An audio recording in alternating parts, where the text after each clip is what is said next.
राधे राधे। भक्त नरसिंह मेहता की आज जीवनी के बारे में थोड़ा हम जानेंगे। पहला अध्याय है महात्मा की कृपा। पुण्य भूमि आर्यवर्त के सौराष्ट्र प्रांतों में जीर्णदूर नामक एक अत्यंत प्राचीन ऐतिहासिक नगर है, जिसे आजकल जूनागढ़ कहते हैं। भक्त प्रवर श्री नरसिंह मेहता का जन्म लगभग 1470 सन में इसी जूनागढ़ में एक प्रतिष्ठित नगर ब्राह्मण परिवार में हुआ था। उनके पिता का नाम था श्री कृष्ण दामोदर दास तथा माता का नाम था श्री लक्ष्मी गौरी, और उनके एक और बड़े भाई थे जिनका नाम वंशीधर या वंशीधर। अभी वंशीधर की उम्र 22 वर्ष और नरसिंह की 5 वर्ष के लगभग थी कि उनके माता पिता का देहांत हो गया, और उसके बाद नरसिंह राम का लालन पालन बड़े भाई तथा दादी ने किया। दादी का नाम था जय कुंवारी। नरसिंह बचपन से ही गूंगे थे। प्राय 8 वर्ष की उम्र तक उनका कंठ नहीं खुला। इसी कारण लोग उन्हें गूंगा कहकर पुकारने लगे।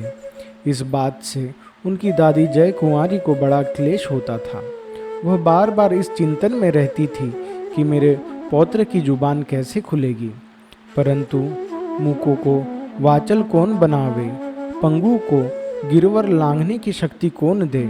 जय कुमारी को पूरा विश्वास था ऐसी शक्ति केवल एक परम पितामह परमेश्वर की है, और उनकी दया होने पर मेरे पौत्र भी तत्काल वाणी प्राप्त कर सकेंगे।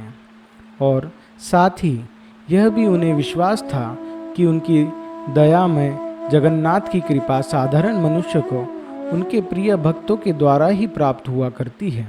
अतएव ऐसे स्वभावत ही उनमें साधु महात्माओं के प्रति श्रद्धा और आदर का भाव था। जब और जहाँ उन्हें कोई साधु महात्मा मिलते, वह उनके दर्शन करती और यथाशक्ति श्रद्धापूर्वक सेवा भी करती। कहते हैं, श्रद्धा उत्कट होने पर एक ना एक दिन फलवित होती ही है। आखिर जय कुंवारी की श्रद्धा ने भी पूरी होने का सुअवसर आया। फाल्गुन शुक्ल पंचमी का दिन था। ऋतुराज का सुखद साम्राज्य जगत भर में छा रहा था। मंद मंद वसंत वायु सारे जगत के प्राणियों में नवजीवन का संचार कर रही थी।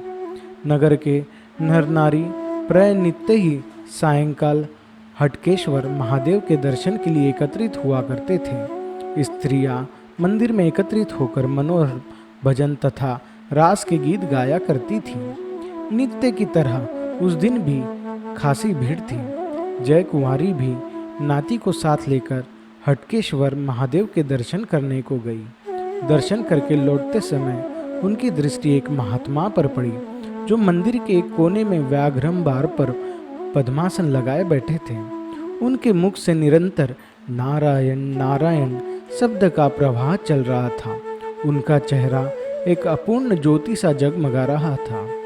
देखने से ही ऐसा मालूम होता था जैसे कोई परम सिद्ध योगी हो।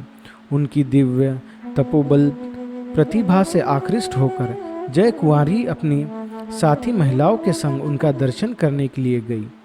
उसने दूर से ही बड़े आदर और भक्ति के साथ महात्मा जी को प्रणाम किया और हाथ जोड़कर विनंती की, महात्मा, यह बालक मेरा पौत्र है। इसके माता पिता का देहांत हो चुका है। प्राय 8 वर्ष का यह होने चला है, पर कुछ भी बोल नहीं सकता। इसका नाम नरसिंह राम है, परंतु सब लोग इसे गूंगा कहकर ही पुकारते हैं। इससे मुझे बड़ा क्लेश होता है। महाराज, ऐसी कृपा कीजिए कि इस बालक की वाणी खुल जाए। गोस्वामी तुलसीदास ने ठीक ही कहा है, संत हृदय नवनीत समाना, कहु कबहि परि कहे न जाना। निज परिताप द्रवाई नवनीता, पर दुख द्रवित संत सुपुनीता। महात्माओं का हृदय मक्खन के समान होता है। इतना ही नहीं, माखन तो केवल अपने ही तप से द्रवित होता है, और सत्पुरुष दूसरों के तप से द्रवित भूत हो जाते हैं। फिर ये महात्मा तो देवी शक्ति संपन्न थे और मानो उनकी वृद्धि की मनोकामना पूरी करने के लिए ही ईश्वर द्वारा प्रेरित होकर वहां आए थे।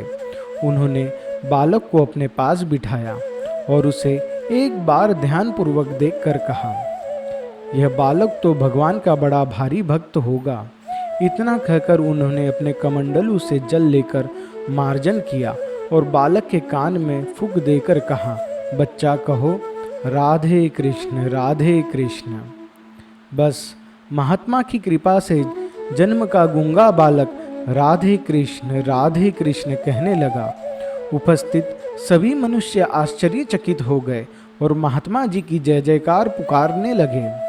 गूंगे पुत्र के मुख से भगवान का नामोच्चार सुनकर वृद्ध जय कुमारी को कितनी प्रसन्नता हुई होगी, इस बात को कौन बता सकता है। उसने महात्मा जी को बारंबार प्रणाम किया और हाथ जोड़कर बड़ी दीनता के साथ प्रार्थना की, महाराज आपकी ही कृपा से मेरे पौत्र अब बोलने लगा। मेरा बड़ा पौत्र राज्य में थानेदार के पद पर है। आप मेरे घर पर पधारने की कृपा करें और मुझे भी यथाशक्ति सेवा करने का सुअवसर प्रदान करें। आपकी चरना जैसे मेरा घर भी पवित्र हो जाएगा।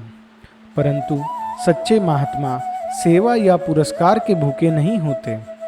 वे तो सदा स्वभाव से ही लोक कल्याण की चेष्टा करते रहते हैं। महात्मा जी ने प्रसन्नतापूर्वक उत्तर दिया, माता मुझे कोई योग बल या तपोबल नहीं प्राप्त है। इस संसार में जो कुछ होता है सब केवल प्रभु की कृपा से होता है।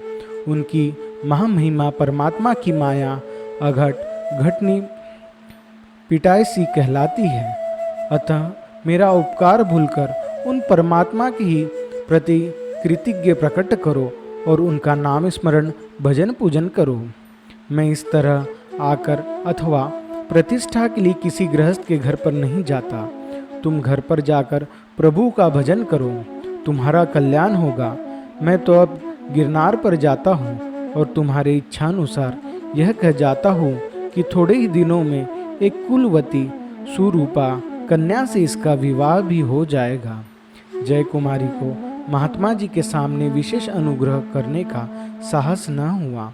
पौत्र के साथ प्रसन्न वदन अपने घर चली आई और उसने बड़े पौत्र वंशीधर से महात्मा जी के चमत्कार का कहा सुनाया।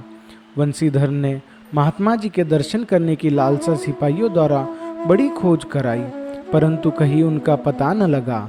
लोगों को विश्वास है कि अपने भावी भक्त नरसिंह मेहता को इष्ट मंत्र तथा वाचा देने वाले सिद्ध पुरुष स्वयं भगवान श्री कृष्ण ही थे।